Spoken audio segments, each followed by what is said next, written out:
Okay, we're going to start up here in the front. This is going to be your two 30-pound propane tanks. They are controlled by an auto change regulator. That's going to tell you that this one, it's drawn from whichever tank the black handle is facing towards. And then you can open up the other one. It will draw from the other side. And you can take the empty one off to your LP fill station and you can fill that one up. And you won't have to lose propane during that process. Here we've got the automated jack. It does have a light on it for hooking and unhooking in the dark. The button is labeled off and on. Your automated controls for the tongue jack are right here. Up is for up, down is for down. It's got a rubber cap here that opens up into the manual crank handle that is in one of the side compartments, and I'll show you where that's at when we get to that spot. And then the silicone cap just kind of fits back in nicely. You want to make sure that you put that back on to keep weather, bugs, critters, everything out of this thing, so that way you don't have to worry about it. It does have a 7-way connector on it. This sits in that little ring. It'll plug into your vehicle to control the lights. It does have an emergency breakaway cable that will hook up to the towing vehicle, and if for whatever reason it gets separated from the towing vehicle, this will pull and then your brakes on your camper will lock up. There is a storage bag for the jack that'll keep the weather off of that. You have your two tow chains. Your battery is in this battery box here. It's got a simple spring-loaded lever that closes teeth around the cord, so you don't have to worry about it coming loose. Have checked the battery, it is running pretty decent. You've got your two side compartments on this side that goes all the way from one side of the camper to the other. Over there's got your crank handles and stuff like that, and we'll get to that when we get onto that side. Here you've got one of 4 stabilizer jacks that are on your camper. They are a 3/4 inch socket that can go on this, and you can use a hand drill for it. I recommend using it on the lower setting so that way you don't spin these out. But the stabilizer jacks are for stabilizing only.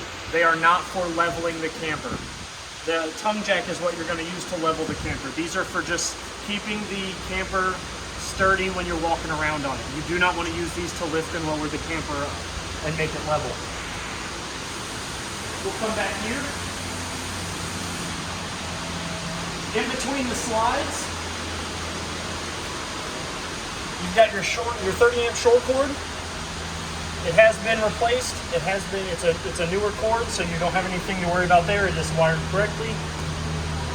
It just plugs into here. You give it this nut a simple twist off.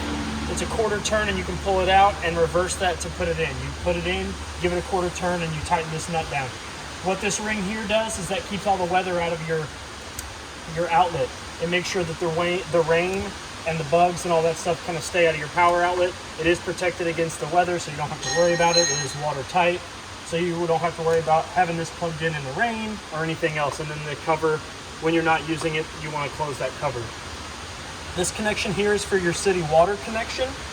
This is going to be where you hook up your hose and your regulator to allow your city water connection at wherever you're going to be parking this thing at if they provide it, so that way you don't have to operate the water pump on your camper. This is your black tank flush. This is what you're going to use to clean out your black tank once you've drained it. You never want to use this while your black tank is full, and you never want to use this while your black tank valve is open. It's closed. Closed. Sorry, closed. I was thinking ahead of myself. You can close it for a brief second to kind of build up a little bit of water, but you never want to use it while the tank is closed.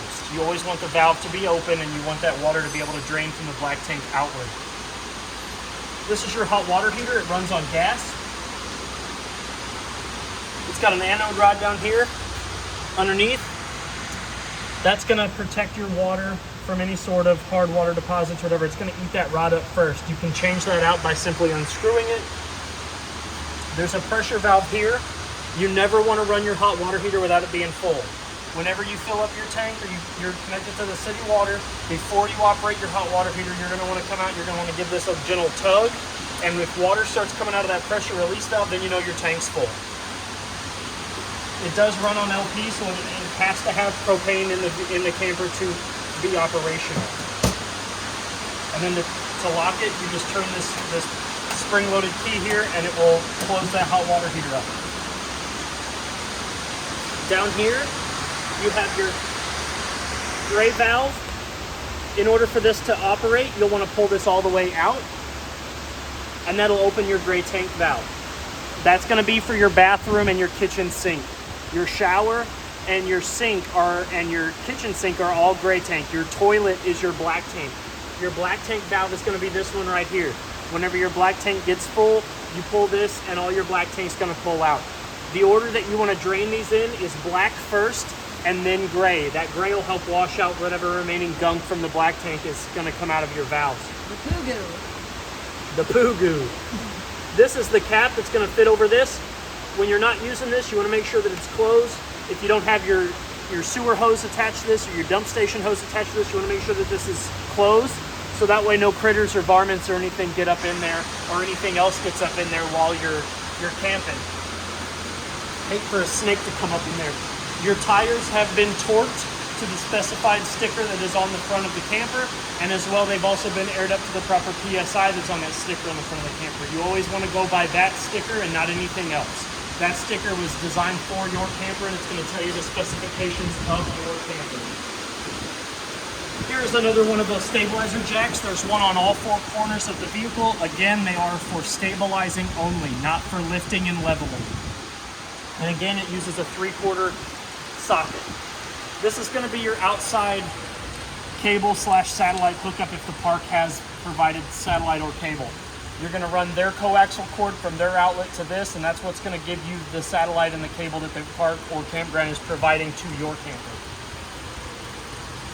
This is your outside shower. It doesn't have a knob or anything, it just opens with a key. Oh, nope, I got the right key out. It closes with just the turn of a key, and it's going to open with just the turn of a key.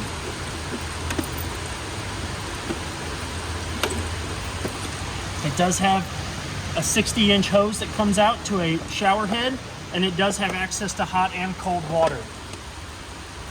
So if you want to take a hot shower outside, you can. We'll just leave that open. Here's another one of your, that's your right rear stabilizer jack. We're going to open, nope, we'll get it down here first. These are your hot and cold low water drain points. These are going to be used for winterizing the unit. You can open these up, and this is going to let all the hot and cold water out of your lines and out of your hot water tank and your faucets and everything.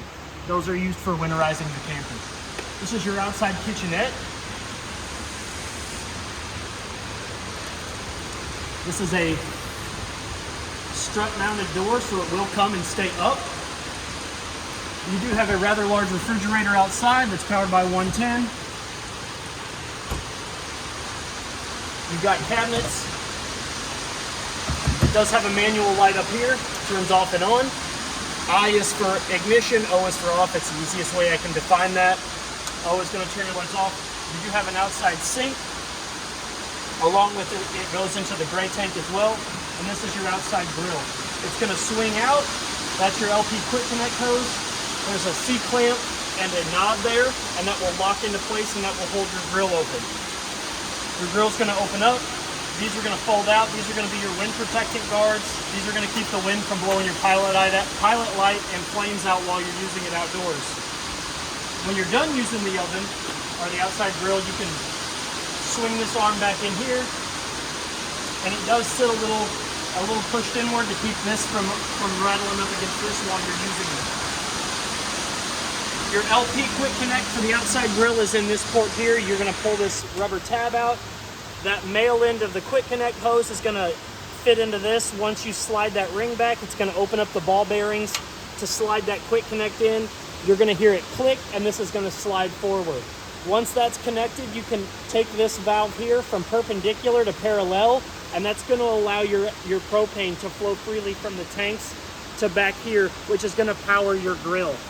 When you're not using this, I recommend that you always put that silicone stopper back in to that to keep any sort of elements or debris from inside your quick connect. It's going to keep the life of that thing lasting a lot longer. We're going to close up your kitchenette. This is the door that's going to go into the bathroom.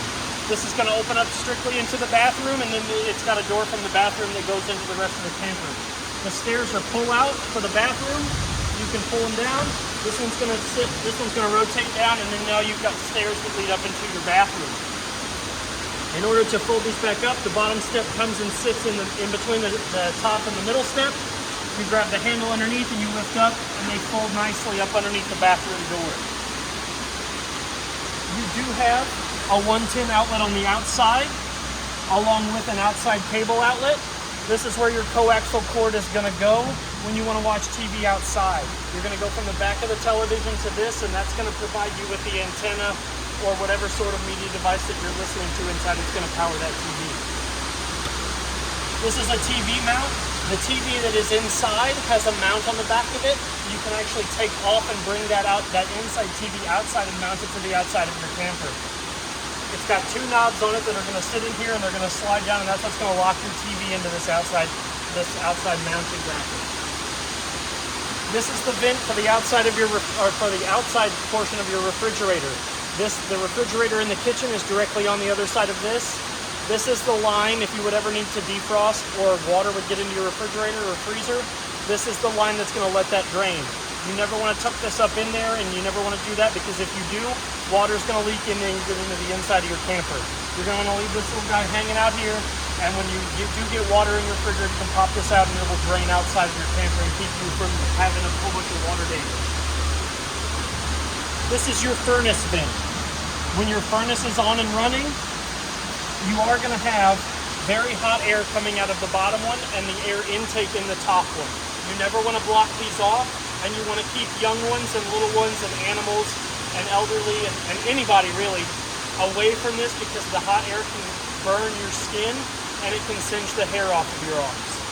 I do recommend a mud dauber screen. It is a little screen that springs to the intake and the exhaust, and it keeps the mud daubers from going inside your furnace vents. It's a $20 part. It's $140 if we have to go in and fish all those guys out. There is something about propane that they love the smell of, and they will go in there and they will build nests. It is a very good investment for that mud dauber screen.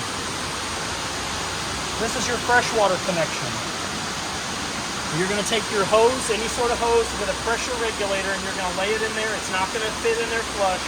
You're going to set it in there and you can turn your water on. The reason why I recommend the pressure regulator is that different sources of water attached to a hose provide different amounts of pressure with that water. So if you have one that is emitting a lot of water at a very high rate, if you just throw that hose on here, you're going to bust lines in your camper, and then you're going to have a wet mess to deal with. The regulators usually bring the water pressure down to about 40 to 45 pounds of pressure, and if anything higher than that, you have a chance of blowing your water lines. So it is really recommended that you get a water regulator at the end of your hose. Up here we have the fourth and final stabilizer jack. Again, they are for stabilizing the camper. That's it. And you cannot use them to lift and level. Your side compartment doors, both of them have these little clips that you're going to lift out. You're going to open the door, and then these clips are going to hold this door from falling down and bonking somebody in the head. With your camper, there has been a plug guard that you can stick over one of the plugs. It's the power cord plug, so that way you can put this underneath your power cord, and then you can close that lid in case you want to be extra safe in keeping your power cord spot from the weather. This is your manual crank handle that's going to power the tongue jack alone. That little silicone tab, you can peel that back. This is going to fit down into that, and you can turn it, and that's going to raise and lower your tongue jack if something were to happen to that motor. This is the manual crank jack that's going to go for each one of the stabilizer jacks. Again, you can use a hand drill on a very low setting with a 3/4 inch socket, but if you don't have that, this will work. They have been tested. There was a set of mini blinds found inside that we're going to include in case for whatever reason you would need to replace them. We're going to go ahead and go inside the camper now and get out of this rain. The door will stop. It does have a gas support here that will keep the door from going all the way open, so that we don't have to worry about it slamming into your side of the camper. Most important part of the camper is inside. You do have, and it is equipped with a fire extinguisher, so that way if something happens, you've got the fire extinguisher right there by the door. This is the brain of your camper. This is the control panel. You've got a button at the front that's called BAT. That's going to show you your battery level. You're going to press and hold that, and it's going to show you the level of your battery, which is going to be the L, F, G, and C. The higher up that light goes, the better your battery is going to be. The fresh tank button is going to do the same thing, except it's going to use the other side, which is empty, 1/3, 2/3 full. Press that button and it's going to illuminate. It's about 2/3 of the full the way right now, so the lights are only going to go up all the way. Black tank is your toilet tank. That's going to be where all your water from your toilet goes.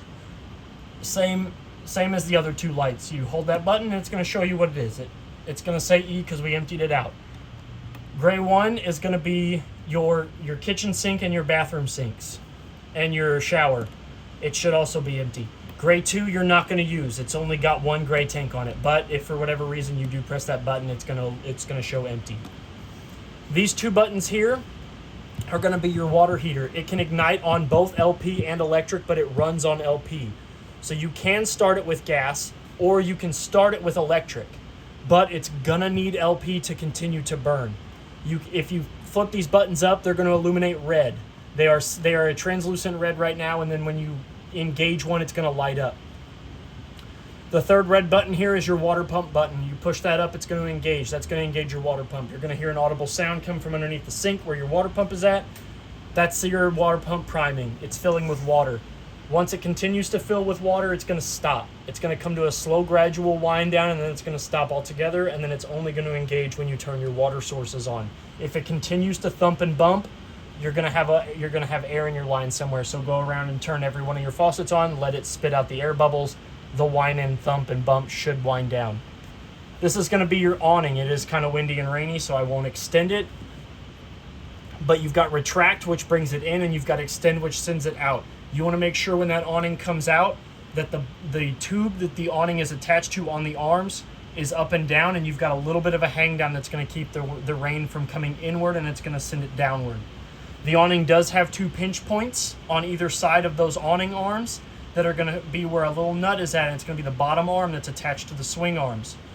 Those you can unloosen and you can pull them down, and it's going to create a pivot point on either side of your camper to let the running water off of on the left side or the right side.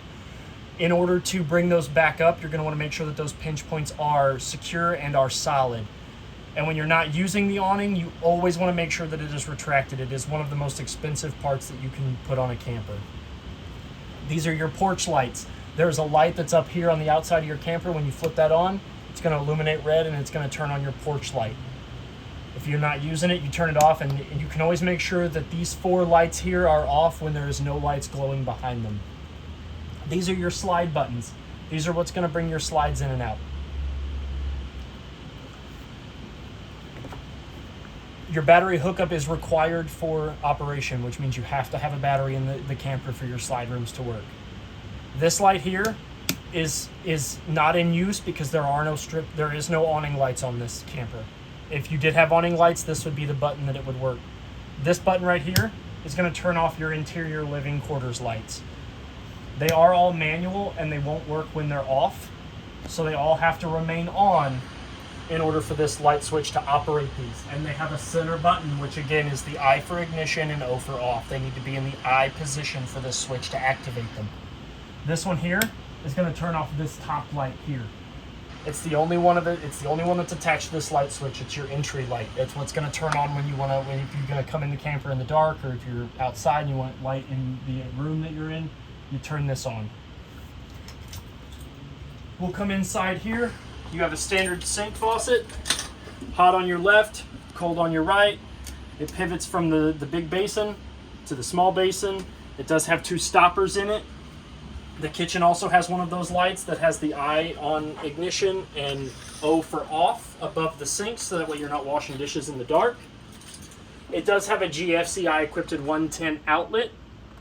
That means that this thing, if for whatever reason it's going to trip, it's going to turn off and you're not going to blow your circuit. It's going to shut them all off though, so you're going to go into the bathroom and you're going to want to hit that reset button and test button. You're going to want to reset that 110. If that doesn't reset it, then your circuit down here is tripped, and you just need to go and flip that, and then all your outlets should come back on. You do have a standard microwave. I almost called it a refrigerator. You do have a standard high point microwave. It's got the glass turntable in it. It's got all your standard settings. Your vent fan and your vent light are right here on the right hand side of the hood. It's going to turn your stove hood and light on and off.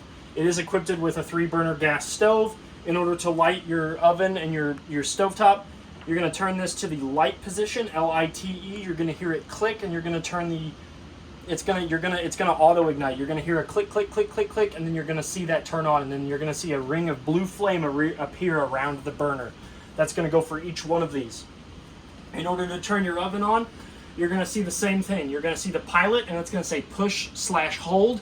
You're going to push the knob in. You're going to turn it to pilot, push and hold, and you're going to hear that same audible click. You should see your pilot light kick on, and then you're going to turn that to the desired temperature after about 3 to 5 seconds. Once you have that in the desired temperature, you're going to watch your whole flame igniter. It's going to glow blue from the back front. And once you see that, that means that your oven is going to be heating to the proper temperature. It will spit, if there's any air in the line, it will spit orange flames, so that's not a problem. It shouldn't continue to spit orange flames, but once the air is out, you should see the standard just blue flames. This is for your in-house vacuuming system. The hoses are underneath the TV. You're going to slide this open. You're going to attach the hose in here, and you're going to go from micro to vac. And that's going to turn on your vacuuming system, which is going to suck everything into the vacuum, and you have a vacuum built into your camper. This is your furnace. If for whatever reason you need to get into your furnace, it's back here behind this. This is your Atwood refrigerator. It's got a power button here. It's going to tell you the level of the coldness, 1 through 5, 5 being the coldest, 1 being the warmest. Then you've got your check light here, which will tell you and alert you if there's any issues. It does run off of LP, so if your LP isn't on and you try to turn this on, it'll say check gas. That's why that valve on the outside is there, so that way because it does run on gas, so it will build up condensation. You've got auto, which is going to regulate the temperature of the refrigerator automatically, and then you have AC and DC, which means that once it's plugged in, you can turn it from gas to AC to DC. You've got your mode and temperature buttons there. There are pull knobs. In order to open it, you just pull them and you open them up. Same goes for the freezer. Down here, this is your circuit breaker. It's a push button, and it springs open, and that's going to have your fuses and your circuits in it. Your GFI is going to be this number 20 here, and that's going to be the, nope, 15. I lied. It's the top 15. So if for whatever reason your GFCI outlets aren't working, you can turn this and you can flip it back, and then they should reset themselves if they don't reset at the bathroom outlet. This is your LP detector. This is going to detect if there's any loose propane in your camper. So if your stove isn't turned all the way off, or your furnace isn't turned all the way off, or your hot water heater when it's running on gas isn't turned all the way off, and propane's leaking into your camper, this little guy here, he's going to tell you that there's gas in here. It's going to beep, and this is going to turn red. To test it, you're going to hit this button here. It's going to beep a couple times audibly, and this is going to flash a little bit of a red light. It's going to flash again, and it's going to beep more audibly, and then it should turn back to green. Green light is what you want to see in this thing. There is a smoke detector, which is the sister to that, which is the second most important part. It's up there above the left-hand side door for the master bedroom. That's the second most important thing in the camper, because that's going to let you know if you've got fire in here. This is your Coleman Mach thermostat. It's got a slide temperature gauge that you can range from. The lowest you can have it in here is 55. The highest you can have it in here is 90. It just slides like a standard older house thermostat. Your system controls are here. This is going to be your cool, your fan, your off, and your heat. And this is your fan control. This is going to have high, low, low, and high on auto and on. It is not recommended that you ever leave it on full low on cold, because then your air conditioner will freeze up. In here is your bathroom. It's got a manual light above the sink. Oh, I'm going to have to... You do have a medicine cabinet here that's going to allow you to... it does have a travel lock on it that's going to push into this little knob here, so it's going to keep all your your vitamins and whatnot stable while you're driving. Your sink and shower both have stoppers here on the sink. This is your 110 GFCI protected outlet right here. That's what's going to allow you to reset and test. Reset's the hard white button. Test is the bottom button. That's going to short that circuit out, and to reset it, you're going to press this, and it's going to re-pop that circuit. You are equipped with hot water on the left, cold water on the right. Shower is the same way. You've got hot on the left, cold on the right. You do have a vent fan above the bathroom. The shower, you turn this knob, it's going to close that. You can just turn it until it won't turn no more, and that means that your vent is securely closed with a button here on the side that's going to turn your vent fan off and on. Your toilet is equipped with a 2-portion valve. You're going to put your foot on the valve and you're going to press it halfway down. It's going to fill your bowl with water. You're going to take your valve and you're going to push it all the way to the floor, and that's going to open the valve and it's going to let all the water in the bowls drain. Your bathroom light is over here on the side. That's what's going to turn that manual light off and on. This is the inside of the door that leads to the outside from the bathroom. So in case you're out having a day of fun at the lake, at the campsite or whatever, and somebody's got to go, they don't got to snake their way all the way through the camper to make it to the latrine. Before we get to this back bunkhouse, you do have an ample closet space here with a rod for coat hangers and for anything else that you want to hang up to keep your pretty clothes all nice and wrinkle-free. It does have a latch here and in the middle, so if you go to close it and it looks like it's offset, push down here and it will latch in there. That's to keep this door securely closed while in travel position. Underneath this panel here, and for whatever reason, if you need to get to the back of the hot water heater, it's right there. This is your bunkhouse. It's got 2 manual lights, one above this, one above that, and then there's a third one back here. This is storage area. It's got a TV mount underneath here. That's where your coaxial's going to go. And then it's got a 110 outlet on the side. That's for any sort of TV or mixed media devices that you want to plug in. If you want to have a game system, a TV, whatever, it all hooks up right here. There's another 110 outlet down here in the corner. You do have ample storage down here for kids' clothes, for adult clothes, for any clothes, any sort of sleeping aids, any sort of extra compartment that you have. The ladder to the bunk bed, you're going to lift up. You're going to slide out, and it's going to sit into some grooves, and it's going to sit flushly like that so you can safely get up and down off of the bunk. To store it away, lift up, slide it in, lower it back down. There is a little bit of storage behind it. It's got kind of a deep recess so you can store maybe some extra sleeping bags, extra pillows. This is the other bunk. In order for this bunk to operate, you're going to apply pressure, pull these 2 pins out of their holes.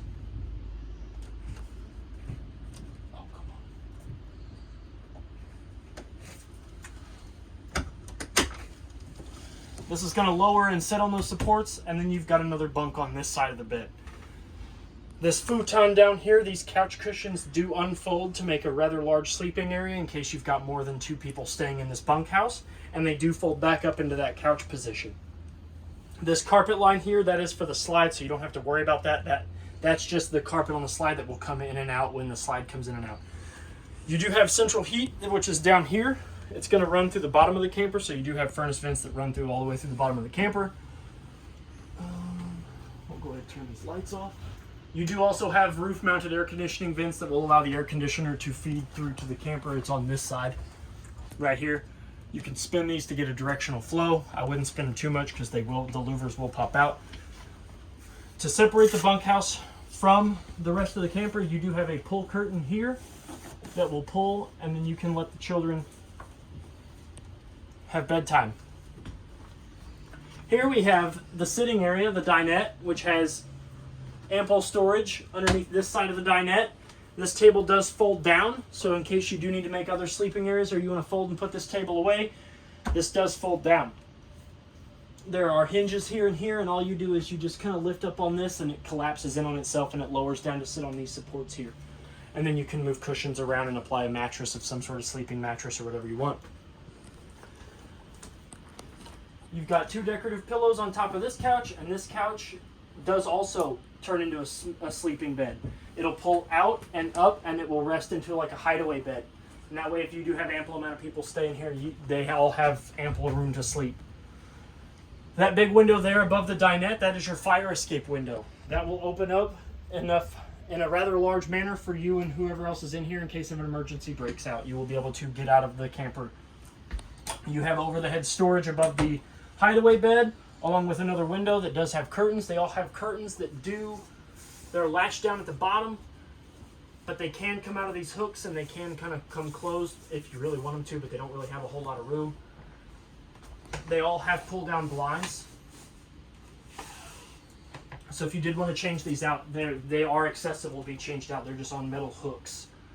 All of your windows have pull-down blinds that will stay where you pull them. They are all equipped with that one. This one doesn't open. This window here, it doesn't open because it is on the inside of your slide. That's the only window on these two side windows, they don't open. But those two windows do. Here's your TV. And this light is a push button? Yep, that one turns on with a push of a button, and it turns off the same way. You just click that button on and off to turn it on, and that can be changed by unscrewing that metal knob if the bulb was to ever burn out. You unscrew the metal knob, take the sconce off, and you can And I believe this one is the same? Yes, that's one of the push button? Yep. Several push buttons that are all the same that are on the roof of your camper as well. This one doesn't control by a switch though. These are the two that are in the slide are manual only. So if you need light above your sitting area, you will have to get up. In case you want to see who you're sitting with. Yep. Your TV and entertainment system is here. You've got ample storage above for any sort of snacks, TV, another TV for whatever reason. Your TV and entertainment system here. This TV it's got a mount on it that is stationary to this mount. This mount doesn't swing out, but it does lift up, and you can take it and mount it to the outside mount. Once we get into the bedroom, I'll show you another feature of the TV. This is your large stereo / DVD player. You turn it on by the power button here, which will turn it on. It's going to turn your radio on. You've got A, B, and C. That's going to turn your inside speakers on, your outside speakers on, and both.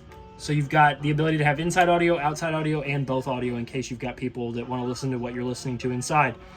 This is your DVD / CD player. This is where you're going to insert your movies or your CDs to listen to. There is no remote for this, so it's all manual. This is going to be your aux button in case you want to listen to your phone. You can plug your aux cord into it, and you can plug your phone into that, or HD or USB. And you're going to hit aux button, and that's what's going to allow you to listen to outside sources of media through your stereo. AS and PS, you're going to click that. That's going to cycle you through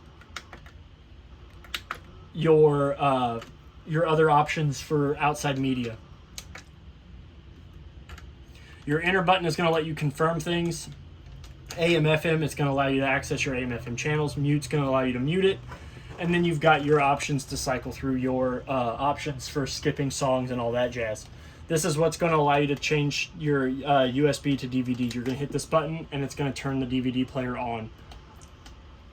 You do have a antenna / cable hookup here, and then you've also got your antenna up there. That light on, there's a button next to it. When you have that light on, you're going to be getting antenna only. No cable or satellite. When you turn that off, then you can get cable and satellite, but no antenna. You can't have either or. It is one way or the other. Down here, this is where your mount, the bottom part of the TV goes. That's where we have it. This is going to be the base to your television in case you want to unmount it and set it somewhere else. And in this netted bag here, that's going to be your HVAC stuff. That's going to be the hose that connects to the in-house vacuum system, and that's going to have your hoses and your attachments and your wands and everything else for that. Go ahead and turn that off. There are two sliding doors that go in and out to the master bedroom. There's one on the left and there's one on the right. They're going to secure in the middle with a vinyl strap and a buckle. We're going to turn this light on. Again, this is another one of those manual lights with the center button that's going to turn them off and on.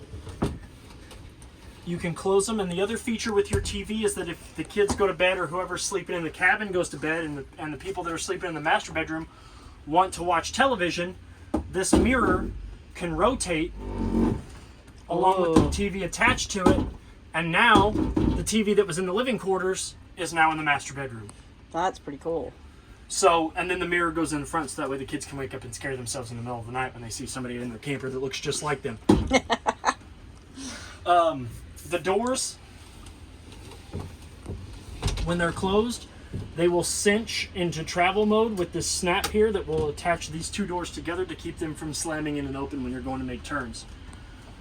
There are two mirrored cabinets on the right and left hand sleeping side of the bed. When you open those up, they should have a rod at the top that's going to allow you to hang your dress clothes or whatever sort of nice clothes that you want. There is no 110 outlets inside there, but there's a 110 outlet on this side and there's a 110 outlet on that side. Those are not GFCI protected. They're just going to be your standard 110s. You do have ample amount of above head storage, and these do go all the way across. This is one large storage compartment with 3 doors. So you can tuck big things up in here, such as extra blankets, extra clothes, extra pillows. And above your bed, you do have one more of those manual controlled lights. The button is in the center, and it is I for ignition, O for off, and that's in that direction. Equipped it on the wall in the master bedroom, you do have your carbon monoxide detector. I put new batteries in it for you, so the batteries are brand new, and that's going to detect any ambient carbon monoxide that builds up in your camper. It's going to go off, and it's going to beep. And then once you have the left LED here is going to alarm you when it's on, when it's picking up ambient carbon monoxide. And this light over here is going to periodically flash green, and it's going to mean that it's operating correctly. In order to change the batteries, they take 3 AA's that are in the backside, and they alternate between polarity. And there are 3 red knobs that you want to make sure are pushed down, and that's what's going to let the carbon monoxide detector do its job once it has batteries in it. It does come off of the wall by pushing at the tab at the top and sliding it up off of the rails, and it's simple as changing out the batteries, putting it on the wall, sliding it down, locking it into place. It will make an audible beep once it gets into place, and that's letting you know that your carbon monoxide protector is doing its job. You do have one other AC vent above the bed that's going to let your central air come down into the bedroom.